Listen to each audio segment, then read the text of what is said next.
This is a Film Stories original podcast. Welcome to the Starlight Ballroom. Hey!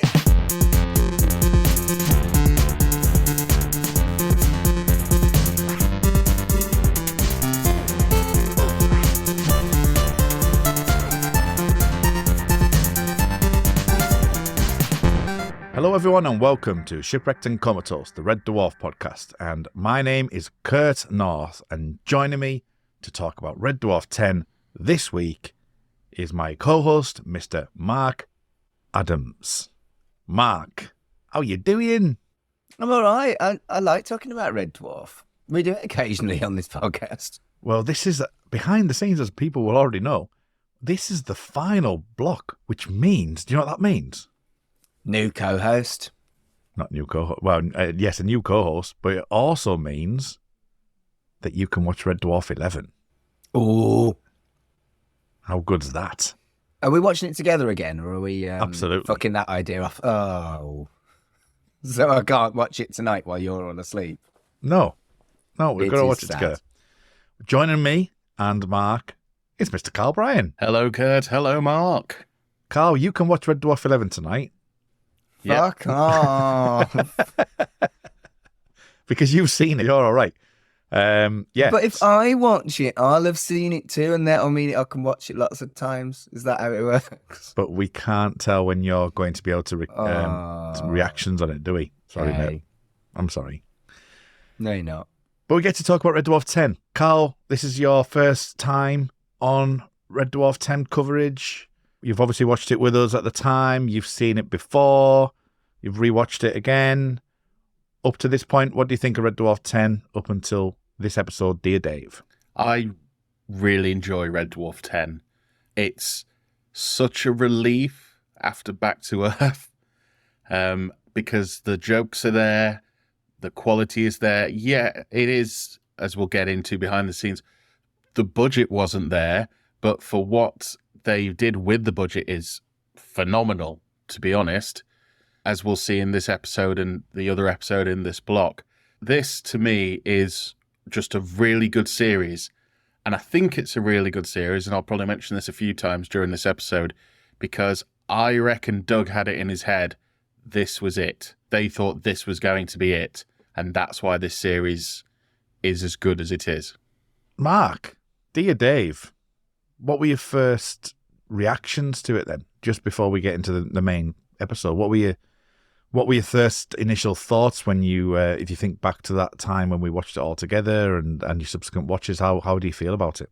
I really loved it. It has a lot of kind of like throwback gags, references, and I like what they've done with the vending machines. I mean, there was always the vending machine gags. You know, today's fish is trout a la creme. It was dumb as fuck. And Lister fucks a vending machine. Good. Fair news. Carl, what do you make to it? I really enjoyed this episode. As I say, we'll get into this. Well, this episode technically wasn't to exist. It was going to be something else. But to say that they cobbled this episode together sort of with chicken wire and hope, it's a really strong episode. The performances are spot on. You've got Rimmer's got his plot.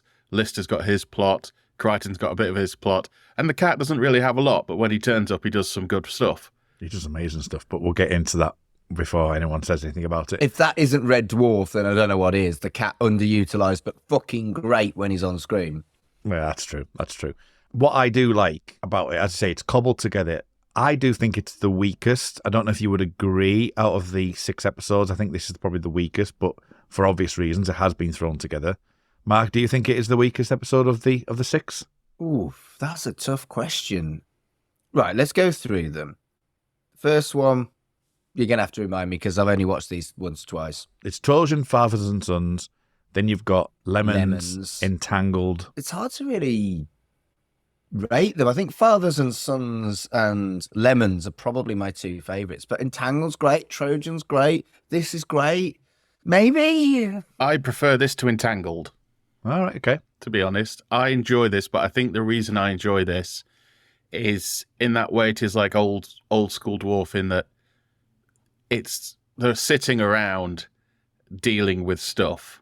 This reminds me heavily of Series 2 in that This isn't a, Guelphs are on the starboard bow, or this is happening. This is blokes in space trying to get by, and the ship rebelling against them in a very petty administrative way. Is it rebelling? Yes. Is it rebelling? Rebelling. It's Brilliant. It's that thing of 3 million years into deep space. Of course, things are going to come up red tape wise that you couldn't possibly have thought of, and it's finally happening. Well, let's dive into it then in detail. So let's go and do that now.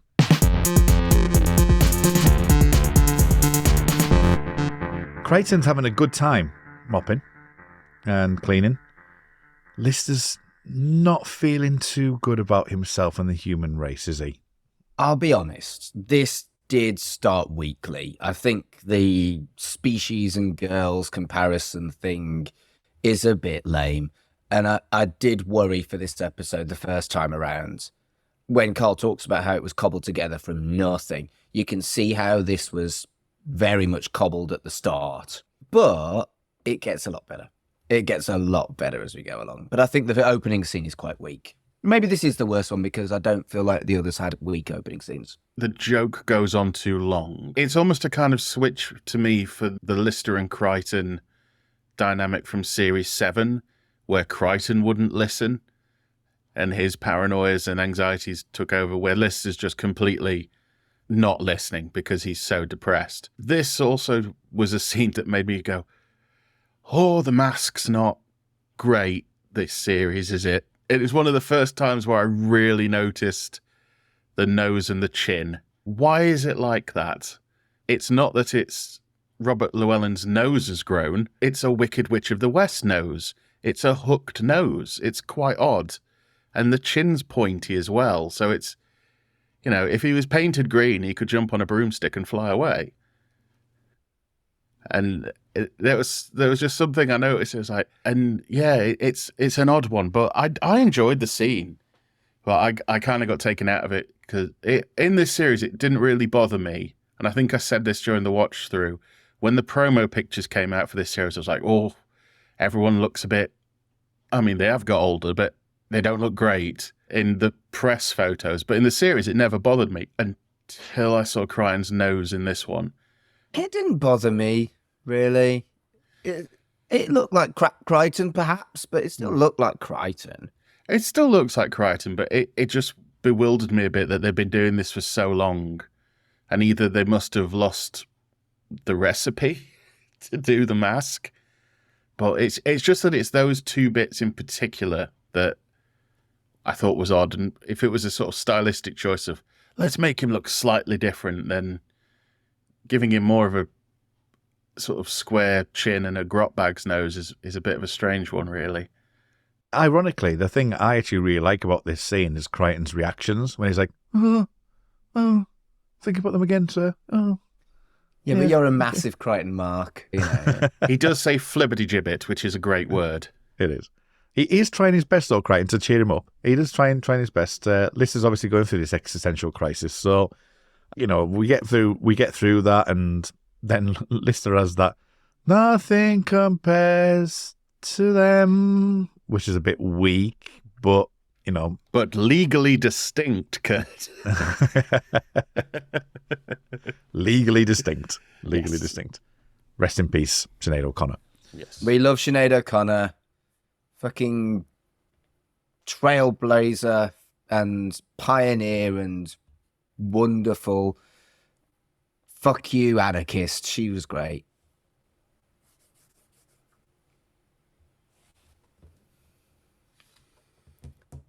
Best pun ever.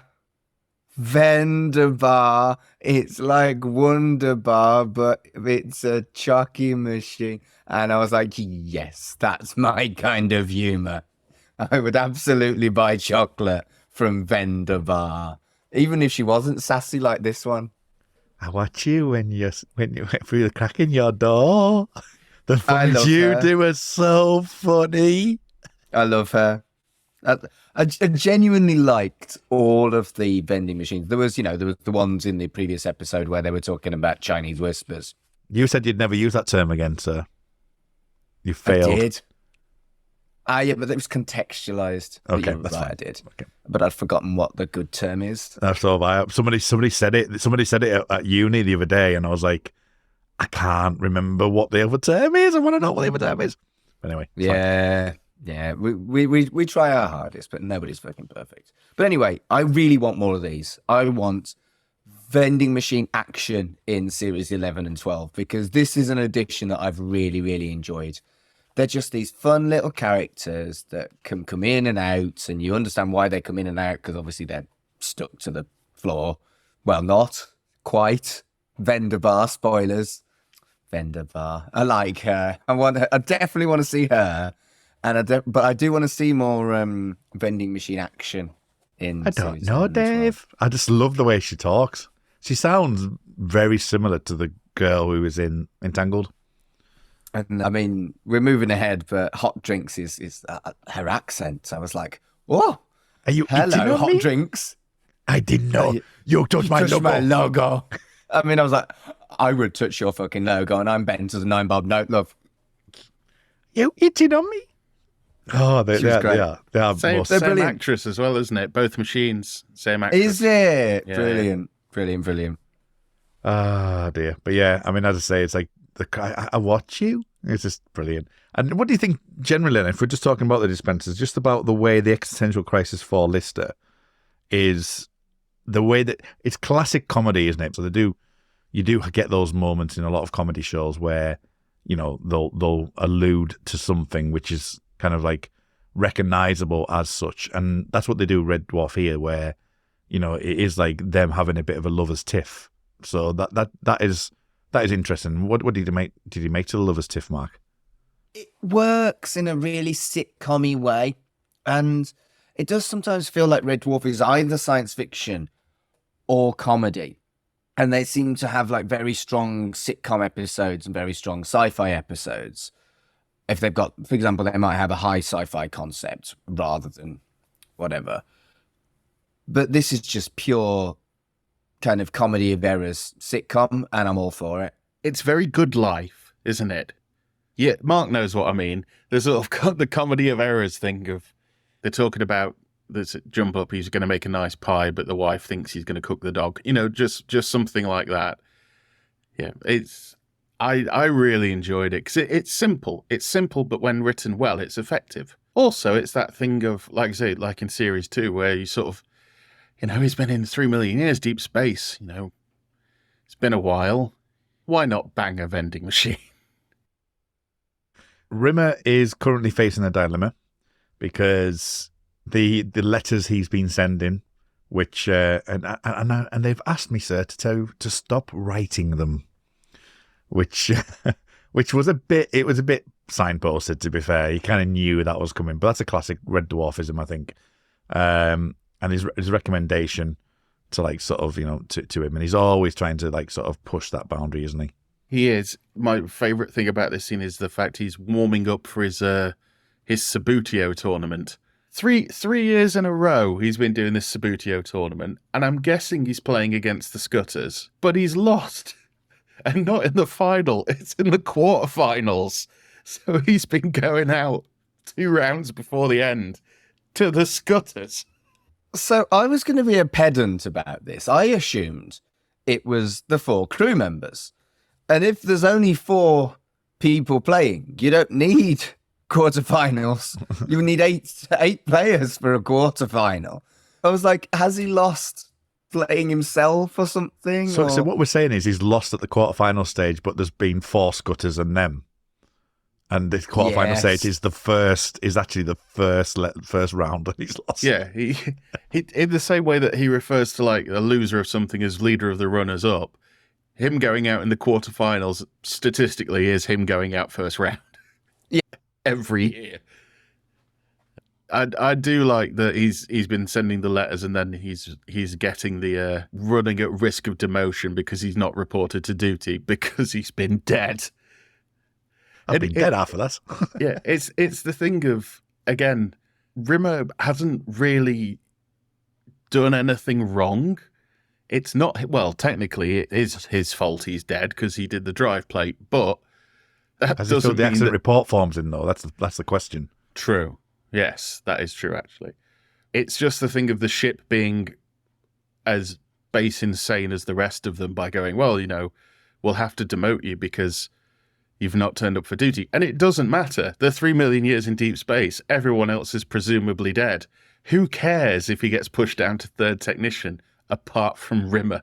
It's the one thing he's got left. That outranks Lister. Yeah. Well, we're talking a little bit about Rimmer because obviously we're talking about the endeavors as well. And it kind of mentions about the report logbook and stuff like that because he's going through it. And that is the build up to the end of the story because he's kind of talking about this logbook and, he's going to write it all down and he needs to find the case. And eventually he does so via Crichton saying, unless you're looking after somebody. And that's the kind of opening to what Rimmer needs to do. And given that Lister is in the way that he is and he's feeling that depressive, and that, he's kind of looked at just what he could potentially do. He sees an opportunity there. And I think that's quite good of Rimmer to actually see that opportunity. But things like, as I say, we can talk about that general thread at the moment, but the things like CCTV, get that on there. I can see what I'm doing. What do you think to the thread mark of that, of Rimmer kind of building up to that perspective of he's got to look after the Lister, who's what his job is meant to keep him sane anyway. So it is an interesting concept. It's very Rimmer and very Red Dwarf. And I think I've already said this multiple times that this just feels like it fits with everything I might have expected with Red Dwarf. Yeah, I don't think there really is anything that made me go, Dave have got it wrong at all. Once it gets going, there's some very, very strong gags in here, and it comes from this scene onwards. I realise I'm probably not quite the journalist I once was when it comes to this. I'm just giddy. You're just going, it's Red Dwarf. It's Red Dwarf. It's Red Dwarf. It's Red Dwarf, Carl. It's Red Dwarf. It is Red Dwarf. Let me see if I've got anything interesting in my notes. No, hot drinks is sexy. Vendor bar's a great pun. No, I'm struggling. Sorry. Okay. It's kind of this weird way of Rimmer showing affection almost when he says, your pity party's not gone unnoticed. I've written this special report and others are going to see it. It's kind of like a very Rimmer way of going, cheer the fuck up. Yeah. Because it's like, we've noticed you're sad. Pull yourself out of it. He's crap at it. Yeah. Yeah, he's crap. Yeah, he's basically giving him some home truths like, oh, you dunk stuff in the fish tank. He's basically just giving him a few things of snap out of it, man. Because Lister says he's suicidal, but I think Lister's being over dramatic in these ones as he tends to be. Rimmer's sort of going I'm going to write all down all this stuff it is and other people are going to see it. It almost sort of shame him out of being depressed. So that's a British thing to do though, isn't it? That is totally a British thing to kind of come and say, come on, get a grip, man. But he does say every problem has an answer. So he's trying to help, I think, but in a very Rimmer way. He's kind of taken over from Holly, the keeping him sane thing, because, there's nobody else. Crichton's a bag of neuroses and just follows him around, and the cat's playing with string. Or playing charades. Or playing charades. We haven't seen the cat yet, and we don't see the cat for 12 minutes in this episode. It is 12 minutes before you get to see the cat. But when you do see him... Before we talk about that, though, I want to talk about the sneaky arm trick. Have either of you ever used the sneaky arm trick? What's the sneaky arm trick? The yawn when you sat next to someone and you go, and put your arm behind them. No. So I have, but it was ironic. Of course it was, Mark. No, it was deliberately ironic, and he knew what I was doing. I'm just queuing up the Grinder story. We need to design some sort of music cue for when Mark goes on a story time. That's what we need. Well, that was a clean one. Okay. What's that Simon Bates music? The For You music. I mean, if we're going to have music for me, I think what we should do is we should find the old soundtrack from Neighbours for when Bouncer did something silly, because I liked that. So I was thinking more me. some sort of funky porn 70s bassline music. Oh, It's Mark's music. not comedy dog music. Not No, comedy dog because music. let's be fair, Mark. Most of these stories will end up with, and then I shagged him. Or them. Yeah, or them, yeah. And you can take that whichever way you want. Them as in a pronoun or them as in multiple people. He's not wrong. Yeah. There is the gag in this when they're talking about romance. It's an old gag, but it's a good gag. You thought Areolas was a Spanish goalkeeper. Brilliant. It's you can tell for this one that Doug and whoever else was in the room, probably even the cast, were like, we need to fill this. Yeah. Let's come up with some gags. You know, I mean, you've got a few people who've done stand up in the room, so it's fun. It's a chance for them to play off each other. Like, this is a long scene with just Rimmer and Lister talking about romance, and it's the equivalent of a bunk scene, but they just happen to be in Starbug controls or wherever they are. So yeah, I like it. I think it's good fun. I think what's important about these, in inverted commas, bunk scenes is that it is kind of established Red Dwarfiness. And this is the cheapo episode. We know it's the cheapo episode. We know it's the one that was cobbled together quickly. But it feels right because that's what Red Dwarf actually was before it was a cheapy episode and before it was cobbled together. They wrote stuff like this. Yeah, it's good. It's a good status quo to fall back on, really, isn't it?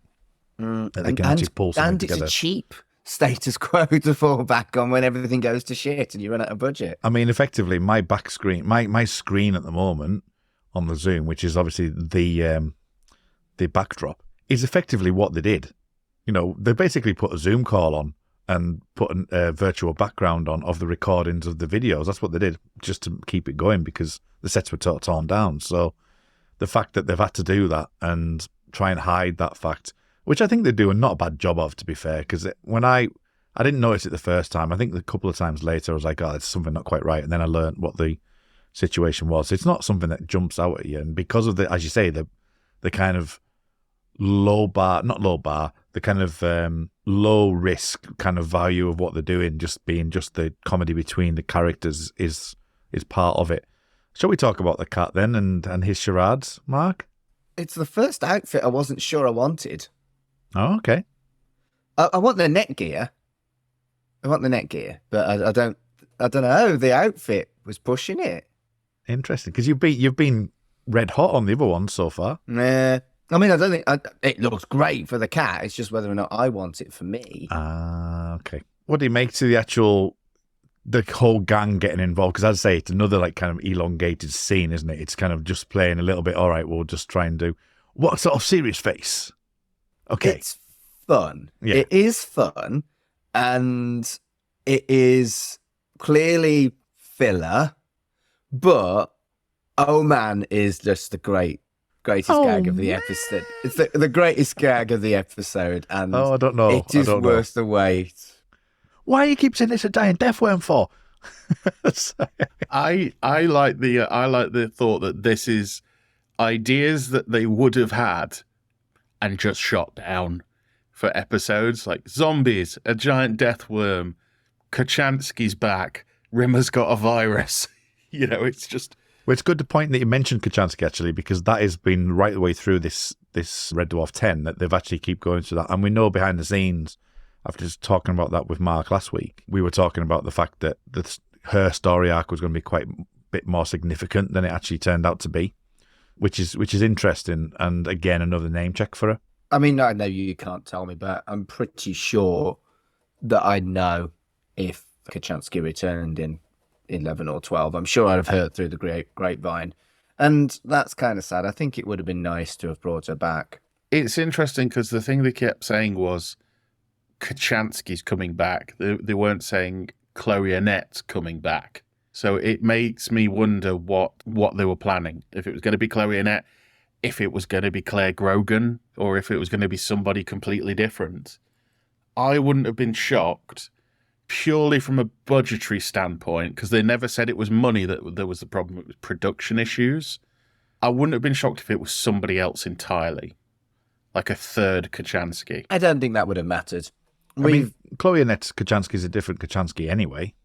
So, and the Claire Grogan Kachansky is still in this universe. So, You could just explain it away. This is where she's come from. She's come from a different universe. This and this one, she happens to look different. And this is Red Dwarf. They wouldn't do that. No, they wouldn't bother. It would just be like, hey, Kachansky. The mail pod's arrived. Oh, man. It's great because it's fundamentally different on two different levels. There's one that it's like he's not understood the game. It's so dumb and so cat and so brilliant. And yes, it takes too long, but I don't care because that punchline. I wonder if it's improvised. The death worm thing, the reaction at the end to the death worm thing of where you're getting that from. The fact that Crichton says the same thing twice. There might be a take where it is densely scripted, but I think this is one where they've just been told, go for it. Yeah, Fill just be 2 authentic. minutes. Yeah. Yeah. We're Just say going into stuff. an ad break. And I think that's interesting that they probably could do that. They know these characters so well and they can almost ad-lib.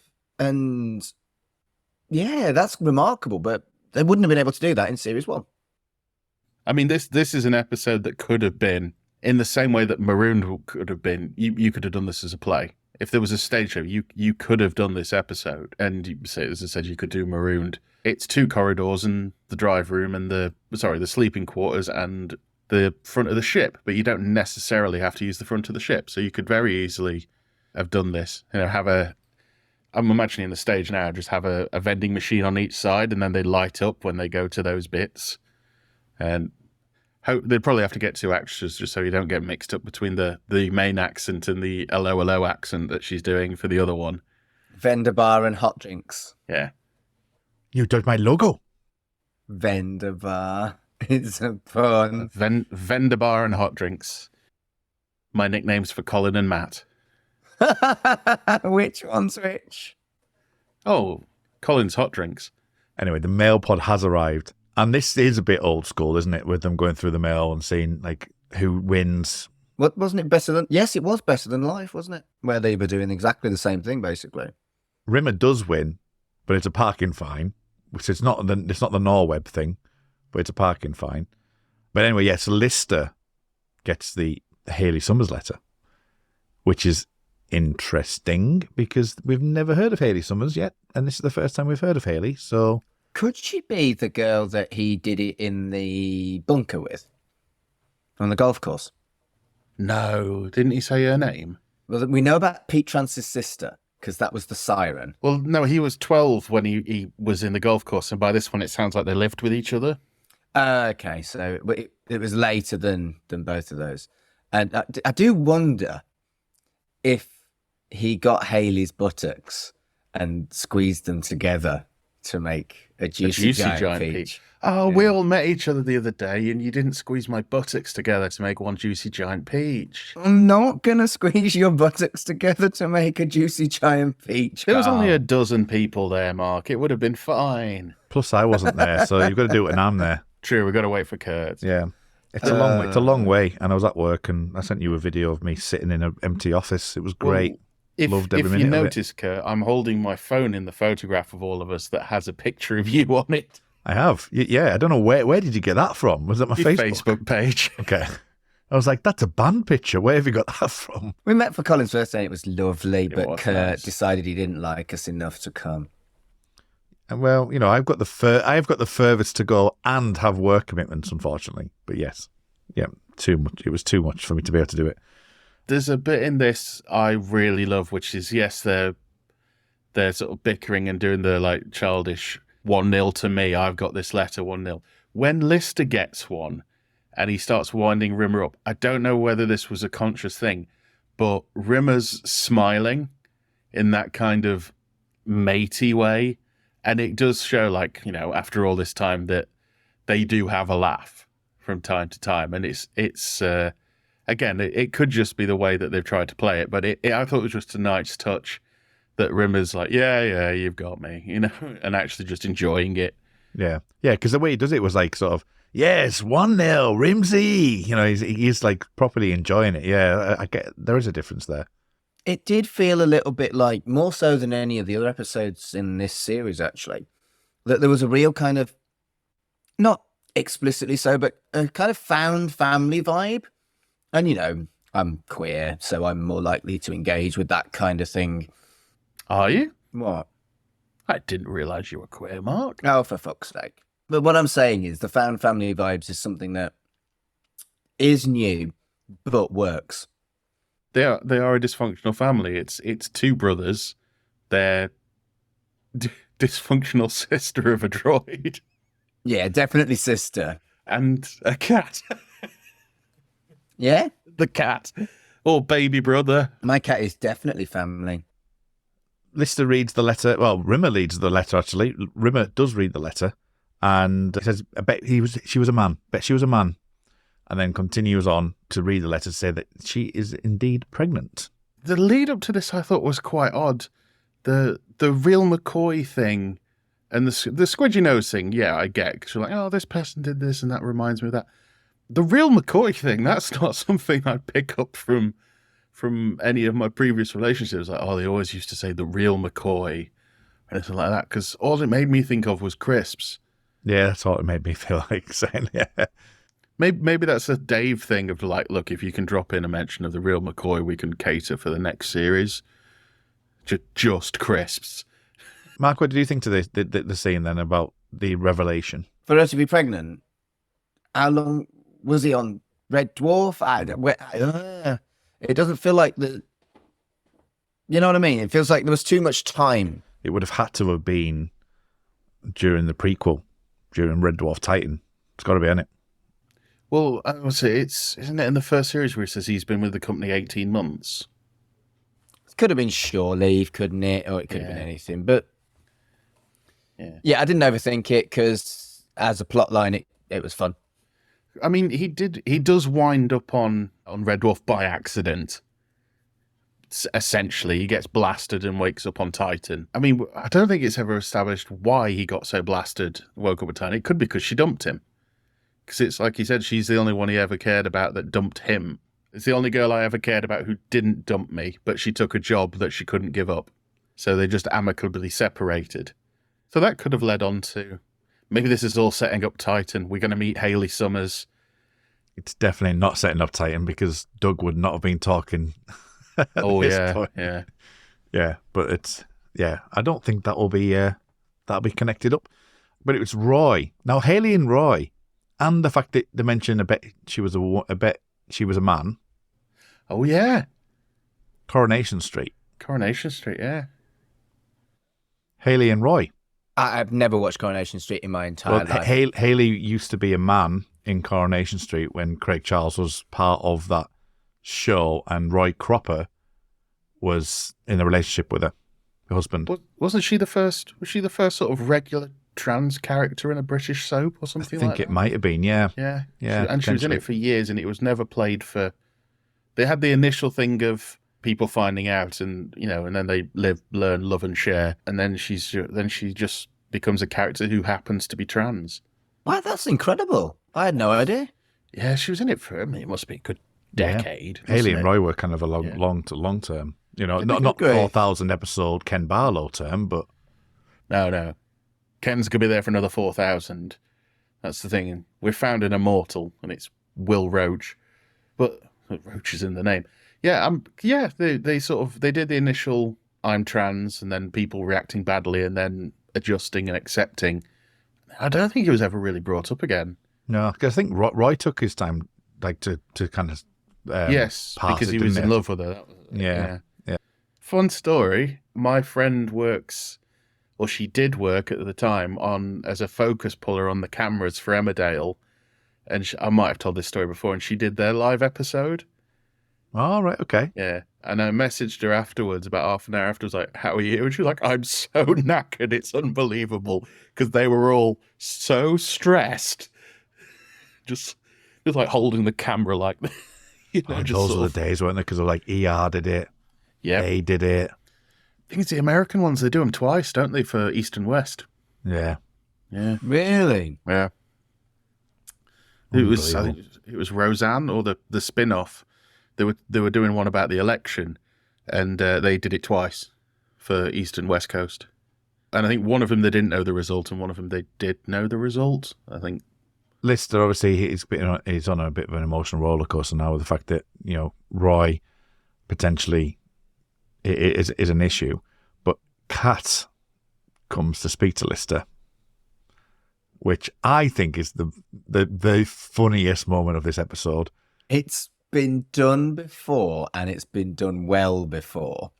The duck soup one was particularly good, but I really enjoyed this. Cat is so utterly hapless in his attempt to be kind that it's even worse than when he's being selfish. It's just brilliant, and it's so Cat, and I really enjoyed it Because they did. It reminded me a bit of the don't think about Miss Kachansky and her ex-boyfriend Tim joke. My favourite bit about this was the bit where he's right. When she's working late all night, guess what? Banks close at 5. Which is like, yeah, actually. And then, In the thing for the full weekend. Yeah, locked herself in the vault for the full weekend. It's like the joke about the finger wetting machine is as smutty as I think Red Dwarf's going to get. So funny, though. Finger wetting machine working overtime. And the way he's got his hand and mimicking it, it's just And classic gold. The Red facial Dwarf. expression. Chris Barry does it as well. The facial expression they pull for it. And Lister does a really good, rubbing the temples, I may go insane.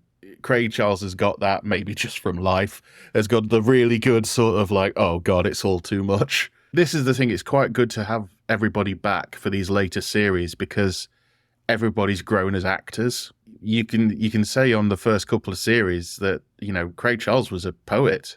He wasn't an actor, really. Although I think he did The Marksman by the time we're in series 2, which I believe we are going to do, aren't we, Mark, at some point? Dispenser 34 wants to see around the corner. Yeah. Vendor Bar, call her by her real name. Vendor Sorry, Bar. I'm a dead naming her. No, just I like the name Vendor It Bar. is though, 'cause isn't it? It's a pun. Dispenser 34, but it's Vendor Bar. I think we kind of skipped over a bit. They fell out earlier in the episode because she heard that she was going to another machine. Hot drinks. Hot And drinks. he touched her logo. Yeah. Although it sounds like Vendor Bar does do hot drinks as well because Lister asks her for coffee. It says, "No, your tea's much better than their tea. I like yours." And what I will say, actually, and because it's thrown together, I don't know if you notice it, watch it again. It's just suddenly come back to me. Crichton, Robert, Craig, both speak and they're talking off screen. So it looks like they're either looking at somebody doing the voice acting for the vending machine. Yeah. Or they're reading the script that they've just thrown together, because if you look, they are not looking at that machine. I mean, the scene where Crichton's explaining Rimmer's got to prove that he's got to get signed off, otherwise he gets demoted. Robert Llewellyn is reading cards, and there is no covering it up when you realise that he is reading cards because the eyes are moving, the head's going a bit, and he's reading the cards out as well as he can. I haven't got the Blu-ray of this one, but I can imagine that if there is a commentary, it's them going "Whoop, yeah, Rob."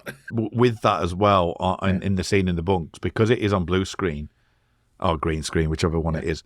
If he is reading at that point, but because it's a 2-shot, they've obviously got to film them at different times. In some ways, looking at them, you could imagine that Chris Barry or Robert Llewellyn is off screen reading the lines back to them. And then they've had to film it twice, because that's the way I felt that might be happening as well. So it could be Chris Barry holding the actual cards up. I mean, you know what? It's only until you've noticed the shots where Craig Charles is talking to the machine. Yeah, I wouldn't have noticed if you hadn't told me that that's blue or green screen. I don't think that's that they're blue screen, green screen. They're just talking off screen. They're just talking beyond. They're not looking at the actual dispenser. But there's not been many bits in this where I've gone, oh, that's green screen or that's blue screen, unless it's something like the cockpit, and then it's very, very obvious. But it has to be because it's a cockpit. the backdrop I've got on is fairly all right. You know what I mean? So the fact that in 2012. With red cameras and all kinds, and the blue screen or green screen that they've got, I think it's a decent job. I mean, I wouldn't say struggle to see it, but it doesn't throw me off when I watch it, knowing it's there. Sometimes you can feel that it actually would throw you off, but it doesn't. I think it works quite well, to be fair. I mean, this is the thing we have to remember is this is Dave. Yeah. And all of Dave's original shows are, chairs in a studio with people talking for the most part. You've got all of your, like, Judge Ramesh and, Alan Davis people talking, that one. And yeah, they're all, I can imagine, budget-wise, very, very easy to do. So for Dave, this must be, I can imagine a good chunk of Dave's production budget does go towards Red Dwarf. It won't be special in a minute. That's something we've heard before, but still works quite well. I wouldn't say it lands perfectly, but it does the job. Yeah. Because the toilet rolls are being, like, conserved, haven't they? Because they're just moving the budget around. And being in businesses before where you look at budgets and that is effectively what happens, it's like, well, there's like, we're overspent on the cleaning budget, yeah, but we're well underspent there. So you just move it around, it's fine. But yeah, so there's the conservation stuff of them trying to, like, sort of move the money around and things is another little side project that Crichton's got going on. So that's a story that Crichton's touch upon, isn't it? Yeah, the wheeling around all the bog roll. That gag was a thing, so that he could have Crichton wheeling around a gigantic wheelbarrow full of bog roll. I must admit, it's the subplot that I either didn't get properly or didn't care about in this episode, because it just seemed to lead up to the cat needs bog roll at the very end. And there wasn't really a build as to what the cat's done that needs him to evacuate his bowels as desperately as he does. But yeah, I suppose when he's saying, like, there's none on the whole ship, if there's, like, none on the whole ship, then what Crichton's got is a trifling amount of toilet paper. But let's go to the callback to Crichton and Lister, that kind of aspect to it. The vending machine around the corner. Oh, she's never seen a ceiling before. It's definitely a callback, but I think it's different enough that while we can all go, lol, it's a callback, it's not shit. It is its own gag and it is funny. He's trying to pick her up. Like he was trying to pick up hot drinks. All credit to Chris Barry for doing the walk past double take. It's a great one. All credit to the actress as well. Really should say her name at some point, but all credit to the actress who is the vending machine.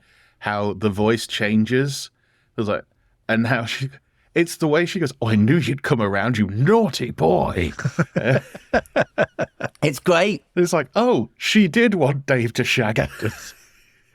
And the thing is, we've got it established that electronic devices have significant personalities because the toaster was so unique. It's really, really well done. It's great fun and it's dumb as fuck. And you get invested in the life of this vending machine. I don't think they come back to this in future series, but I'd happily have the vending machines be recurring characters in Red Dwarf that pop up every so often, in the same way the toaster does. Have them next to each other, and get somebody else in to be one of the voices, and just have them be, have like a Statler and Waldorf sort of relationship of them seeing everything going on Red Dwarf. Maybe they're in Titan. Brilliant. We do find the letter, second letter. He doesn't want to open it, and he starts to going, "How much of a good mother that she is. She'll be a great mother." Blah blah blah blah blah blah. What a slag! End of episode. It's one of the weaker end of episode gags, isn't it? It made me slightly nostalgic. You don't use slag much in British telly anymore. The only one I can think of is any time Cat Slater on EastEnders has like a drunken revelation. There's a thing going about on TikTok at the moment, which is a soundbite of Cat Slater from EastEnders going, "I wasn't just a little bit of a slag. I was a total slag." That's a sound that people are using a lot at the moment. And that's the only other time I can think of the word slag being used in recent years. But it does call back to Lister has used the word slag before. Polymorph, let's get out there and twat it. Come on then, you slags. I'll take all of you. I don't know, if he'd said, there's almost a comedic element to it. Because I think if he'd said any other thing, like if he'd called her a bitch or something like that. Well, I found it on Tongue Tied. Writer and director Doug Naylor considered changing Lister's final line to the episode from slag to trollop. After he feared it would be judged as being too harsh, he changed his mind upon seeing the live audience's reaction to the line slag, however. So he was going to call her a trollop. I think trollop would have worked as well. I think slag is just about okay. I regularly refer to myself as a slag when I've had a particularly promiscuous few weeks. It's interesting how Doug, because he's a couple of times in this series where he's kind of gone, I wasn't too sure whether to put it in, I might change it. There's been a couple of times he's done that. It's a very 80s insult. And Mark, you're a lush, darling. Don't ever call yourself a slag. Oh, I am a slag, though. Oh, you're a fabulous slag. Massive slag. Yeah. But I think this worked. Trollop sounds almost like too posh of a word for Lister to say. Whereas slag would fit. It would fit a Liverpudlian lad from the 80s. You know, it's... I use both trollop and slag to describe my cat because she really doesn't mind who it is as long as they've got a warm leg. She'll sit on them. When she does that, she meets someone new and she like sits on them. I'm like, well, you trollop or slag. Trollop for me, probably going far too into this. Trollop for me is a period drama insult. True. I mean, I use floozy as well. Yeah. So floozy's like it's a Western insult. The sheriff said, oh, that floozy, that damn floozy. But I do accent work. That was a lovely American accent. I enjoyed it. You didn't talk about my logo. We're all available. We're all available for voiceover work.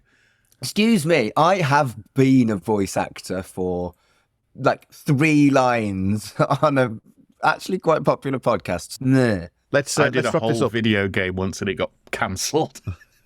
Brilliant. Any final thoughts, chaps, on this episode before we head into next week and the beginning? I really enjoyed this episode. It is what it is. It's the... We haven't got enough money, so we need to really fill something. So we need to fill an episode. But for Red Dwarf, that works because we can go to bunk scenes, we can go to large chunks of dialogue. We only need a letter to trigger an entire plot. So if you think about it, the only things that trigger this plot is 2 vending machines, a letter, and a load of bog roll. And you don't necessarily need the bog roll. Like Doctor Who was renowned for having like an episode a series in the early series, which was the quote unquote no money episode, where it was just like a 2-hander or something like that. And with varying results, whereas with Red Dwarf, you can do it pretty easily and get away with it because the writing's good. And I think that this shows in this episode. Final thoughts? Pretty much the same. I think it's remarkably good for a episode that was cobbled together and clearly was an episode that they wrote because they ran out of budget, etc., etc. And I think it's a credit to the writing and a credit to the actors that it is as funny as it is. And I want more vending machines in the next 2 series. We shall wait to see if you get any more vending machines in the next 2 series. I'm just going to find the name of that actress just so we can give her credit because we haven't said her name. Ilsa Yor. So Ilsa Yor is the one who played both vending machines in this episode. Well done, because she was absolutely brilliant. I agree. That is it for this week. Next week, we are looking at the final episode of Red Dwarf 10. Carl, where can people find you online? Have you got a really short moniker that you can like produce to somebody where people can find you really easily and see all of your links together? You can. You can find me on Linktree /I am Mr. Carl, and it's the unabbreviated MISTER because I found that is a bit of an issue sometimes. I found out the other day that because that is part of my email as well, and I found out someone has had my email wrong for 5 years, and that's why I've not received any emails from them. Fair enough. Wow. But yes, Linktree /I am Mr. Carl. There's links to all my bits and bobs on there, and yeah, you can find me on social media on that handle as well. Okay, Mark, do you have an availability of a link that will link to all of your available stuff that you are currently doing on Tinternet? No, at Mark Adams HC on Twitter and the same on Instagram. And if you did want to listen to me playing an evil doctor in a horror podcast, have a look at Hello from the Hallowoods. I'm only in like 2 of their hundreds of episodes, but yeah, evil doctor. I got paid and everything. Voice actor, yo. Other than that, Chucky Vision is my podcast about child's play. At Chucky Vision on Twitter. Well, if we're plugging that kind of stuff, I'm in a film called Wasteland that's on YouTube and Amazon Prime and on various streaming services. Are you? I am. I'm in 2 scenes. I'm not particularly good in it because the direction was crap and the film's not particularly good either, but the lead actors are really good. Check me out. I got dubbed in German at one point. That is legendary. You can find me on Linktree, linktr.ee/rmuldrake, RMULDRAKE, where you'll find, generally at the moment, doing a lot of Lost stuff, because Lost is 20 years old this year, 2024. Fucking hell. Yes. It's something else. So yeah, until next time, thank you all for joining us for this episode of Dear Dave. And until then, Logo.